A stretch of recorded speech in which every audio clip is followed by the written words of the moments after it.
வணக்கம். இந்திய அரசாங்கத்தின் அறிவியல் தொழில்நுட்பத்துறை, விக்யான் பிரசார் மற்றும் காரைக்குடி அழகப்பா பல்கலைக்கழகம் இணைந்து வழங்கும் அனுபவம் மூத்த குடிமக்களுக்கான சிறப்பு நிகழ்ச்சிகள். நிகழ்ச்சியின் கருத்தாக்கம் டாக்டர் ஆர். ஸ்ரீதர். ஆலோசனையாளர் மிஸ் கௌசல்யா. நிகழ்ச்சி ஒருங்கிணைப்பாளர் டாக்டர் பாரதி. நேயர்களே, இன்றைய பற்றிமன்ற நிகழ்ச்சியில் முதியோர்கள் அறிவியலை பற்றி அறிந்ததும் அறியாததும் என்ற நிகழ்ச்சியில் பேராசிரியர் அசோகன் ஐயா அவர்களின் பேச்சு தொடர்கிறது. செந்தமிழே உயிரே நறுந்தேனே, செயலினை மூச்சினை உனக்களித்தேனே, நைந்தாயினில் நைந்து போகும் என் வாழ்வு, நன்னிலை உனக்கெனில் எனக்கும் தானே என்று தமிழை பணிந்து சீர்மிகு தலைசார் தலைமை அவர்கள் அறிவியலை நன்றாக அறிந்தவர்.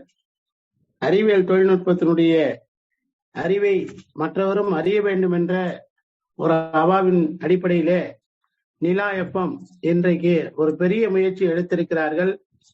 அந்த முயற்சிக்கும் இந்த நிலா எஃப்எம் நேயர்களுக்கும் மனமார்ந்த வாழ்த்துக்களை தெரிவித்துக் கொள்கிறேன். ஐயா, நம்ம முனைவர் முருகன் ஐயா அவர்கள் எங்களுக்கு சார்பா பேசிட்டு போயிட்டார். அவர் அணி அவருக்கு தெரியாம இருக்கு. அவர் என்ன சொன்னாருன்னா, தொல்காப்பியத்துல சொல்லி இருக்கிறாங்க, உந்தி முதலாம் முந்து வழி தோன்றி, அதெல்லாம் நாங்க ஒத்துக்கிறோம். இன்னைக்கு எத்தனை பேருக்கு அந்த அறிவியல் தொழில்நுட்பம் தெரிஞ்சிருக்கு? அதான் எங்க கேள்வியே.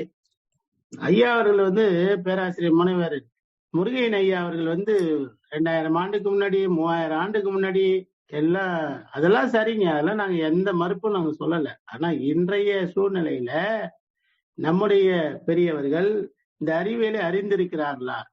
சற்று முன் கொரோனா என்ற ஒரு பெரிய தீநுண்மி நம்மள எல்லாம் எவ்வளவு ஆட்டிப்படுத்துன்னு தெரியும்.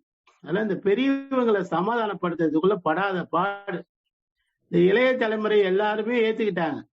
ஆனா பெரியவங்களை பாத்தீங்கன்னா, அப்படி ஒரு நோயே இல்லை, அதெல்லாம் ஒரு பொய், அப்படி ஒரு நோய் இல்லவே இல்லை அப்படின்னு சொல்லி முகக்கவசம் போடுறது இல்லை விட்டதே இந்த பெரியவங்க தான். நீங்க எல்லாம் பாருங்க, குழந்தைய எடுத்து கொஞ்சாதீங்க சொன்னாக்கா அது கேட்கறது இல்லை. வேண்டாமா தொடாதீங்க அவங்க அப்படி சொன்னா கேட்கறதே இல்லை. அறிவியல் என்ன சொல்லுதுன்னா, அது கொரோனா என்பது அந்த நோய், அந்த கிருமிக்கு செயல்பாடு என்பது நீங்க வாய்ப்பு கொடுத்தாதான் அது செயல்பாடு. அது வடிவத்தெல்லாம் சொல்லிட்டாங்க. அது ஒரு ஜெல்லி மாதிரி இருக்கும். அது ஜெல்லி மாதிரி இருக்கிறது தொண்டையில இருக்கும் ஒரு வாரம். அது நீங்க சுட தண்ணியோ மற்ற ஏதோ குடிச்சு சரியா போகும்னு சொல்றாங்க. முகக்கவசம் போட்டுக்கிட்டா நல்லதுன்னு சொல்றாங்க. இதெல்லாம் இந்த அறிவியல் நமக்கு கற்றுத்தருகின்ற வழிகாட்டுதல். அந்த வழிகாட்டுதலை தெரிஞ்சுக்கன்னு தான் சொல்றோம். தெரிந்து கொள்ளாமலேயே அந்த காலத்துல நல்ல சட்னியும் அதுவும் வச்சு அம்மிலையும் உரல்லையும் வச்சு அந்த கதையை சொல்லிட்டு உட்கார்ந்து இருக்காங்க. இன்னைக்கு இருக்கிற காலகட்டம் எப்படி இருக்கு? நவீன உலகத்தினுடைய அறிவியலை தெரிந்து கொள்ள வேண்டும். இன்னைக்கு நாளைக்கு எந்த அளவுக்கு மழை பொழியும் என்பதை நம்முடைய செயற்கைக்கோள் வழியாக துல்லியமா கணித்து சொல்றாங்க. அங்க எங்கேயாவது ஒரு இடத்துல நிலநடுக்கம் வந்தா அதனுடைய எஃபெக்ட் எப்படி இருக்கும், எந்த பக்கம் உங்களுக்கு சுனாமி வரும் என்பதை சொல்லி இருக்கிறார்கள். நமக்கு தெரிந்த ஒன்றை, ஒரு அறிவியலை பயன்படுத்திக் கொள்ள வேண்டும். இருக்கு ஐயா. அவர் என்ன சொல்றாரு அப்படின்னா,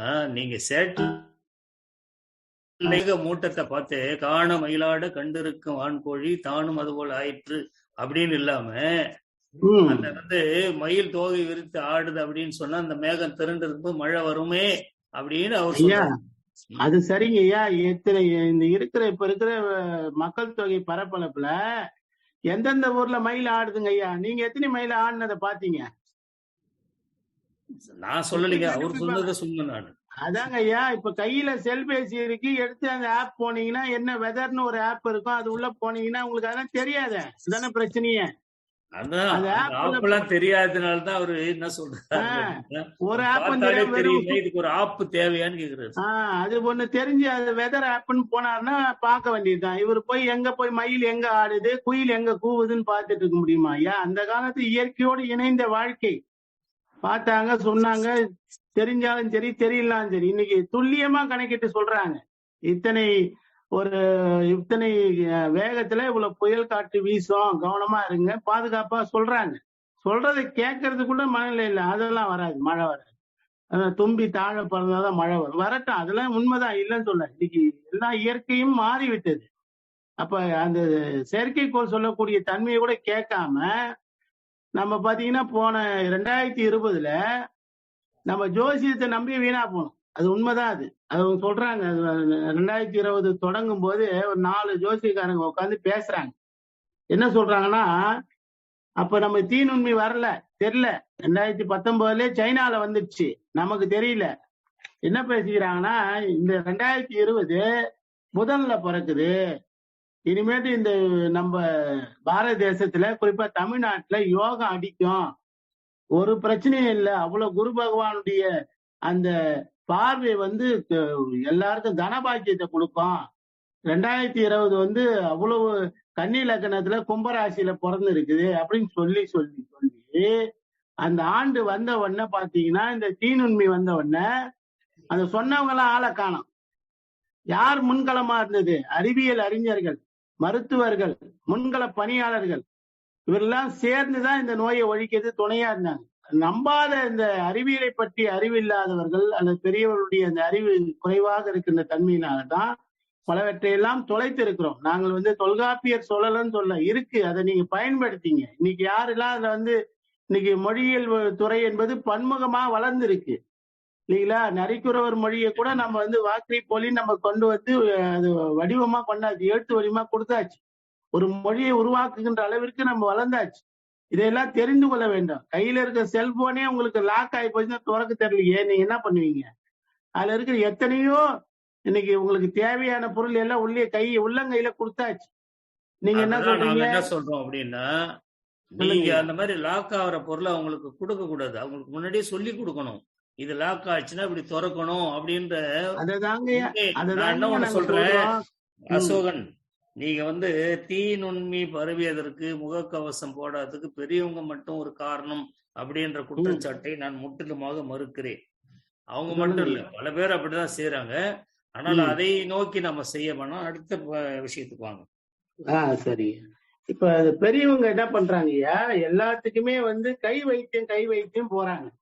இன்னைக்கு ஒவ்வொரு துறைக்கும் மருத்துவத்துறை பலவாறாக வளர்ந்துருக்கு. ஒவ்வொரு உறுப்புகளுக்கும் ஒவ்வொரு வகையான மருத்துவத்துறை வளர்ந்து இருக்கு. இதையெல்லாம் யாரும் போகாம, நான் ஆஸ்பத்திரி பக்கமே போக மாட்டேன், நான் வெறும் விபூதி மட்டும் இட்டுக்குவேன், எனக்கு இதெல்லாம் தேவையில்லைன்னு நினைக்கிற அந்த அறியாமையை நாங்க முற்றிலுமா மறுக்கிறோம். அது கூடாது. அந்த அறியாமையில பல பேர் இருக்கிறாங்க. அதான் பிரச்சனையே. ஒத்தது அறிவான் உயிர் வாழ்வான் மற்றையான் சத்தாருள் வைக்கப்படும் என்று சொல்லுகின்ற இந்த வள்ளுவ பெருந்தகையுடைய வாக்கினை நாம் புரிந்து கொண்டு அந்தந்த காலகட்டத்தில் என்னென்ன தொழில்நுட்பம் வருகிறதோ அந்த தொழில்நுட்பங்களை எல்லாம், அந்த அறிவியல் எல்லாம் புரிந்து கொள்ள வேண்டும். அது யாரும் இப்ப என்ன போட்டோ எடுத்தா அவ ஆயுசு குறைச்சிடும், இன்னைக்கு இருக்கிறாங்க. அந்த மாதிரி நினைக்கிற ஆட்கள் இருக்கிறாங்க. அது போல நீங்க சொன்னீங்க, கழிப்பிடம் இல்லாத கிராமம் கூட உண்டு, கைபேசி இல்லாத கிராமம் இல்லைன்னு. கழிப்பிடம் இல்லாத கிராமம் இருக்கக்கூடாது, ஏன்னா அது சுகாதாரம் தேவை. அதே போல இன்னைக்கு வேலைக்கு போற பெண்கள், ஆண்கள் எல்லோருக்கும் பாத்தீங்கன்னா இந்த விரதம் என்பது ஒரு தேவையில்லாத ஒன்று. உடல்ல இன்னைக்கு பெரும்பாலும் அல்சர் நோய் வந்ததுடைய அடிப்படையே என்னன்னா, அன்னைக்கு காலகட்டத்துல அது வேற சூழ்நிலை. இன்னைக்கு உலகம் மாறி இருக்கு. தேவையான அளவு உண்டு ஒழுங்கா நம்ம பார்த்துட்டாலே போதும். அதையெல்லாம் நாம் பார்க்க வேண்டும். அதே போல ஒவ்வொரு இடங்களையும் பாத்தீங்கன்னா நீங்க சொன்ன போல எல்லா வகையான கை வைத்தியங்களும் இருக்கலாம். ஆனால் சில வியாதிகளுக்கு இன்றைக்கு புற்றுநோய்க்கு அரிய மருந்துகள்லாம் வந்துருச்சு. புற்றுநோய்னா ஒரு காலத்துல பயந்தோம், ஒரு காலத்துல அது பெரிய நோய் நினைச்சோம். ஆனா இன்னைக்கு துல்லியமாக கண்டறிந்து அது இளமை காலத்தை கண்டறிந்து விட்டால் அதை பரிபூர்ணமாக நீக்கக்கூடிய கருவிகள் வந்துருச்சு. நமக்கு என்ன உடல்ல இப்ப சர்க்கரை நோய் வந்துருச்சா? முதல்ல சர்க்கரைனா பயந்தாங்க. இன்னைக்கு அப்படி கிடையாது. கையிலேயே அந்த கருவி வந்துருச்சு, நீங்க கையில எடுத்து நீங்களே டெஸ்ட் பண்ணிக்கலாம். அப்ப இதெல்லாம் என்ன சொல்றாங்க, அன்றைக்கு பாத்தீங்கன்னா புற்றுநோய் என்பது மிக மிக மிக குறைவா இருந்தது. ஏன் அப்படின்னு சொன்னா, அன்னைக்கு இருந்த உணவு பழக்க வழக்கங்கள் அப்படி இருந்தது. சுற்றுச்சூழல், எல்லா நோய்க்கும் மருந்து நம்ம உடம்புலே இருக்கு. உடலே சில நோய்களை தானாக குணப்படுத்திக் கொள்ளும். நம்ம உண்ணக்கூடிய உணவுகளும் அதை சரிப்படுத்தும். இப்ப மிளகு சாப்பிடுங்க, சீரகம் சாப்பிடுங்க, இஞ்சி சாப்பிடுங்க, சுப்பு சாப்பிடுங்க. இதெல்லாம் எதுக்கு சொல்றாங்க அப்படின்னு சொன்னா, ஜீரண மண்டலம் எல்லாம் சரியாக இருந்துன்னு சொன்னா வியாதி வராது. வயிறு என்பது மிக முக்கியமான ஒரு பகுதி. அங்கதானே வியாதியினுடைய மூலமே ஆரம்பிக்குது. ஆமாங்க ஐயா. அவங்க மருத்துவம் பார்க்காமலே பழங்கள் மூலமாக, காய்கறி மூலமாக, இந்த மாதிரி உணவு மூலமாக இருந்த முறை இன்னைக்கு துரித உணவுகள் தான் மிகப்பெரிய ஒரு ஆபத்தை, நோய்களுக்கான களத்தை உருவாக்குது. அதுல முக்கியமானது புற்றுநோய். நாமளே உருவாக்கிட்டு நாமளே மருத்துவம் கண்டுபிடிக்கிறோமே அப்படின்ற ஆதங்கத்துல அவங்க பேசியிருப்பாங்கன்னு நினைக்கிறேன். அதாங்கய்யா, நோய் வந்துருச்சு, வர்றது முன்ன வரைக்கும் நம்ம எதை வேணா பேசலாம். வந்துருச்சு, வந்ததை கண்டுபிடிச்சாச்சு, அதுக்கான பாதுகாப்பு நடவடிக்கைன்னு சொல்றாங்க. இந்த பாதுகாப்பு நடவடிக்கையில ஊசி ஒண்ணு இருக்கு, தடுப்பூசி. தடுப்பூசி போட்டுக்கிறது பெரியவர்கள் என்ன சொல்றாங்கன்னா, நான் ஒரு நேரடியா களத்தை சந்திச்ச விஷயம், நான் செத்தாலும் சாவன வழி அந்த ஊசி போட்டுக்க மாட்டேன். இந்த ஊசி என்ன என்பதை சொல்லிதான் சொல்றாங்க. அது ஒரு இறந்து போன அந்த கொரோனா செல்லுல இருந்து எடுத்து நாங்க கொடுக்குறோம், அந்த கிருமியை உள்ள அனுப்புறோம், அது உங்களுக்கு பாதுகாப்புன்னு சொன்னா அதை கேட்கறதுக்கு ஆள் இல்லை. அது தன்மைகளை எல்லாம் இன்னைக்கு ஆராய்ச்சி செய்து மிக சிறப்பாக இந்த சமூகத்தை மேம்படுத்தி இருக்கிறார். ஆனா ஐயா சொல்றாரு, இல்ல இல்ல நாங்கெல்லாம் அந்த காலத்திலே நாங்க தெளிவா இருக்கிறோம், தெளிவு குருவின் திருமேனி காணல். ஆமா, உண்மைதான். இன்னைக்கு யார் குருவாக இருக்கிறாருன்னு கேட்டா அறிவியல் தான் குருவா இருக்கு. அறிவியல் சொல்லுகின்ற வழித்தடத்தை பின்பற்றி கொள்ள வேண்டும். பிள்ளைங்களை பொறியியல் படிக்க வைக்கணும், மருத்துவம் படிக்க வைக்கணும்னு ஆசை இருந்தா பத்தாது. அந்த அறிவியலை நாமும் தெரிந்து கொள்ள வேண்டும், பெரியவங்களும் தெரிஞ்சுக்கணும். இல்ல இல்ல நான் அப்படியேதான் பழைய பஞ்சாங்கமா தான் இருப்பேன்னு சொன்னா சமூகம் அடுத்த தலைமுறைக்கு எது மாதிரியான மாற்றங்களை உருவாக்கும். துணையா இருங்க, பெரியவங்க துணையா இருங்க. ஆனா அதே நேரத்துல அறிவியலை தெரிந்து கொண்டால் இன்னும் பல மடங்கு உயர முடியும் என்பதுதான் எங்களுடைய வாதம். இன்னைக்கு தொழில்நுட்பம் வளர வளர என்ன பண்ணனா அதை புரிந்து கொள்ளணும். ஒரு காலத்துல கூறு கட்டி வித்தாங்க, அப்புறம் படியில அளந்து வித்தாங்க, அதுக்கப்புறம் கையில எடைகள்ல தூக்கி வித்தாங்க. இன்னைக்கு பாருங்க டிஜிட்டல் எல்லாம் துல்லியமா, விற்கிறவனுக்கும் பாதிப்பு இல்லை, வாங்குறவனுக்கும் பாதிப்பு இல்லை. இப்ப நவீனம் வருகின்ற போது அதையெல்லாம் நீங்க இந்த பெரியவர்கள் அறிந்து கொள்ளாமல் அவரவருடைய போக்குல நான் பழமைவாதியாக தான் இருப்பேன்னு சொன்னா இந்த அறிவியல் தொழில்நுட்பமுடைய வளர்ச்சி பிற நாடுகள்ல அதிகமா இருக்கு. நம்ம நாட்டுல பாத்தீங்கன்னா ரொம்ப ரொம்ப குறைவா இருக்கு. அது ஏற்றுக்கொள்ளாத மனநிலை. இன்றைக்கும் ஒரு ஒரு உடல்நிலை சரியில்லைனாக்கா கடவுள்கிட்ட வென்றமை வழிய மருத்துவத்தை போட்டு யோசிக்கிறோம். ஏன் அந்த யோசனை? உங்க அந்த வளர்த்ததுக்கு அப்புறம் பின்னாடி போய் நீங்க இருக்கிறவங்க எல்லாம் தொல்லை கொடுக்குற மாதிரி அமையறீங்க. அதான் எங்க கேள்வி.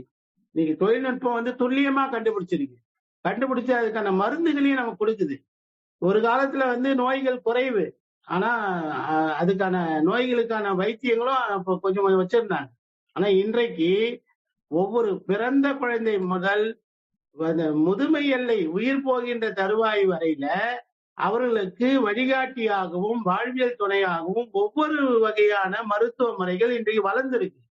ஒரு காலத்துல ஒரு மருத்துவர் இருப்பார், எல்லா நோயும் அவரே பார்ப்பார், எல்லா நோய்க்கும் அவர்கிட்ட போவாங்க. இன்னைக்கு போனீங்கன்னா சொல்லுவாங்க, எதுக்கு போறீங்க?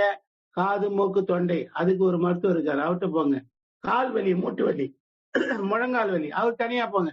அவர் பாக்குறாரு நம்ம உடல்ல என்ன பிரச்சனை, அந்த பிரச்சனையை கண்டுபிடிக்கிறாரு, சரி பண்றாரு.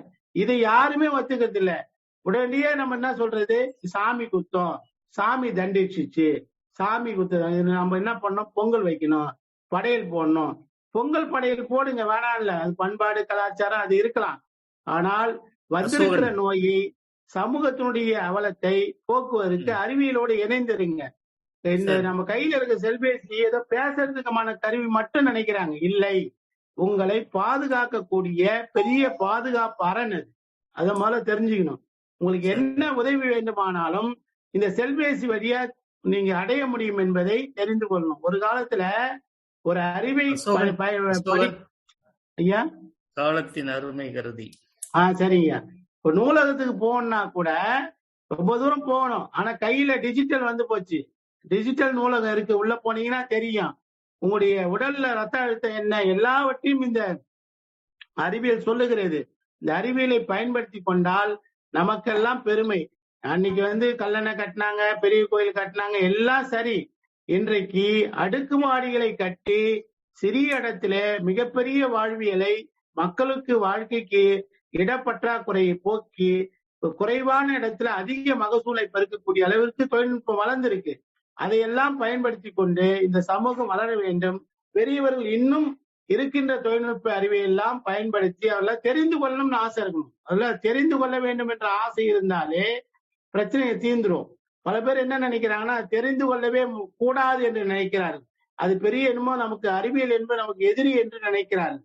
அதாவது மகாகவி பாரதி அவர் வாழ்ந்த காலத்துல அவர் போராட்டத்துக்கு வராதவங்களை பத்தி பாடின பாட்டு இவங்களுக்கு சரியா இருக்கு.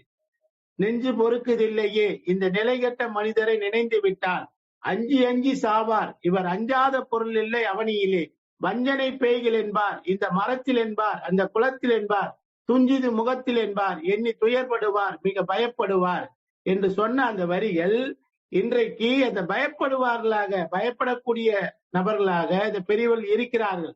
ஏதோ செல்போனை எடுத்தாலே தப்புன்னு சொல்றீங்களே, செல்போனை நீங்க பயன்படுத்துற முறையில தான் இருக்கு. அதுல இன்னைக்கு பேஸ்புக், ட்விட்டர், இன்னும் நமக்கு இந்த வாட்ஸ்அப் இதெல்லாம் உடனுக்குடன் தகவல், உடனுக்குடன் உங்களுடைய வாழ்க்கையை மேம்படுத்துவதற்கும் உங்களுடைய நலத்தை உயர்த்துவதற்குமான ஒரு அறிவியல் தொழில்நுட்பமாக வளர்ந்திருக்கிறது. உங்களை சுற்றி இருக்கிற பொருட்களை அப்படியே சுற்றி பாருங்க. தொலைக்காட்சி வேணும், அறிவியல் வேண்டாம். கிரைண்டர் வேணும், அறிவியல் வேண்டாம். மிக்சி வேணும், அறிவியல் வேண்டாம். இருக்கிற எல்லா வகையான தட்டுமுட்டு ஜாமான் எல்லாம் நவீன தொழில்நுட்பத்தோடு சூடு மாறாம இருக்கணும். ஆனா எனக்கு அறிவியல் வேண்டாம், அறிவியலை பற்றி அறிவு வேண்டாம் என்று நினைத்தால் உயிர் வேண்டும் உடல் வேண்டாம் என்று சொல்வது போல இருக்கிறது. எனவே இன்றைய தொழில்நுட்ப அறிவுகளை பெரியவர்கள் இன்னும் முழுமையாக அறிந்திருக்கவில்லை. அதனால் அதன் பயன்களை நாம் பெறவில்லை என்று சொல்லி வாய்ப்பளித்த அனைவருக்கும் நன்றி பாராட்டி இடம் சார்கிறேன். நன்றி, வணக்கம். பேராசிரியர் அசோகன் மிக சிறப்பாக பல்வேறு செய்திகளை ஆராய்ந்திருக்கிறார். முதன்மையா அவர் பேசுறது என்னன்னா, எத்தனை காலம் தான் நீங்க பழமையை பேசின்னு இருப்பீங்க, நவீன தொழில்நுட்பத்துக்கு வாங்க, எவ்வளவு விஷயங்கள் இருக்குது. நிறைவா ஒண்ணு சொன்னாரு, மிக்சி வேணும் அறிவியல் வேணும், கிரைண்டர் வேணும் அறிவியல் வேணும், வேக்யூம் கிளீனர் வேணும் அறிவியல் வேணாமா அப்படின்னு கேக்குறாரு. பொதுவா பாத்தீங்க அப்படின்னா அந்த காலத்துல இப்பெல்லாம் சமைக்கிற வேலையே நிறைய வீட்டுல குறைஞ்சி போச்சு. காலையில யாருக்கு என்ன வேணும்னா ஸ்விக்கிக்கு போன் அடிச்சா போதும், உடனே அப்பா இட்லி கேட்பாரு, அம்மா பூரி கேட்பாங்க, பசங்க மசால் தோசை கேட்பாங்க, 5 நிமிஷத்துல வந்துடும். சமைக்கிற வேலை முடிஞ்சு போச்சு. அப்ப கைப்பதமா அம்மியில அரைச்சாங்க, ஆட்டுன்னு அந்த மாவாட்டின்னு இருப்பாங்க, உரல்ல போட்டு. வேலைலாம் இல்ல எவ்வளவு அருமையா அறிவியல் வந்திருக்குது, என்ன நீங்க பேசுறீங்க அப்படின்றார். அது மட்டும் இல்ல, கொரோனாவை ஒழிக்கிறதுக்கு எவ்வளவு மருத்துவம் வந்துருச்சு. இன்னைக்கு என்ன நீங்க போய் முருகா இதை காப்பாத்துன்னே சொல்லி இருக்கிறீங்களே, அவர் காப்பாத்துறது இருக்கட்டும், உங்களை நீங்க காப்பாத்திக்கிறதுக்கு மருத்துவர்கிட்ட போங்க. காது மூக்கு தொண்டைக்கு தனித்தனியா இருக்கிறாங்க, வயிறுக்கு தனியா இருக்காங்க, இதயத்துக்கு தனியா இருக்காங்க, கிட்னிக்கு தனியா இருக்கிறாங்க. ஆனா அங்கெல்லாம் போனா எவ்வளவு செலவாகும் அப்படின்றதெல்லாம் அவர் சொல்லாம விட்டுட்டாரு. இருந்தாலும் நவீன தொழில்நுட்பம் என்ன சின்னதா நீங்க என்ன சாதாரணமா பேசுறதுக்கு மட்டும் நினைச்சுக்கிறீங்களா? பல பேர் அப்படிதான் நினைச்சுட்டு இருக்கிறோம். பேசி காதுல ரத்தம் வர அளவுக்கு பேசுவோம், என்னதான் பேசுவோம்னே தெரியாது, அந்த மாதிரி பேசிக்கிட்டே இருப்போம். தொழில்நுட்பம் என்பது வளர்ந்து கொண்டிருக்கிறது. அதையெல்லாம் பெரியவங்க தெரிஞ்சுக்க வேணாமா? நீங்க தெரிஞ்சுக்கிற மருத்துவமும் தெரிஞ்சுக்கிற விஷயங்களும் குறைவா இருக்குது. அவர் முழுமையா உங்களுக்கு தெரியலன்னு சொல்ல வரல. முழுமையா ஒருத்தர் குற்றவாளி ஆக்கி பெரியவங்களுக்கு எதுவுமே தெரியல அப்படின்னு சொல்லல. அவர் பாரதியார சொல்றார், திருவள்ளுவரை உதாரணமா சொல்றார். மிக சிறந்த ஒரு சிந்தனைகளை எல்லாம் நமக்கு கொடுத்திருக்கிறார். இன்றைக்கு உண்மையிலே நாம வாழ்க்கையில தொழில்நுட்பங்களோட உதவியால தான் இப்ப தமிழே பாத்தீங்கன்னா உலகத்தை ஆளுகிறது அப்படின்னு சொன்னா கணினி வழி தொழில்நுட்பத்துல தமிழ் எல்லா இடத்துலயும் நிறைஞ்சிருக்குது. அதனால மொழி மட்டுமல்ல, மனித வாழ்க்கையும் அப்படிதான் இருக்கணும் அப்படின்னு நினைக்கிறார். ஆகவே அவரை மிக சிறப்பாக பேசி அவரை நான் மனமாற பாராட்டுகிறேன். நேயர்களே, இந்த பட்டிமன்றத்தின் எதிரணி பேச்சாளரின் நிகழ்ச்சியை அடுத்த பகுதியில் கேட்கலாம். நன்றி.